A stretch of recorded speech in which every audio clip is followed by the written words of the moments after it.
elaboramos un plan estratégico de largo plazo al año 2030 de energía, que ha permitido que en estos últimos 8 años hayamos pasado de tener una matriz eléctrica que tenía un 40-50% de peso de hidrocarburos,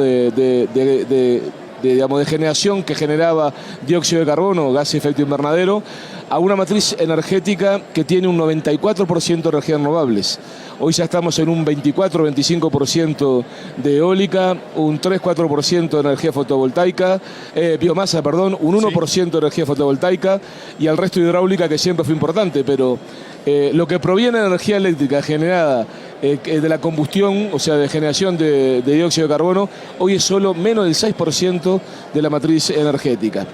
Estamos en un plan muy ambicioso de ir sustituyendo los ómnibus, el transporte público basado en la quema de gasoil, de diésel hoy, como le dicen acá, a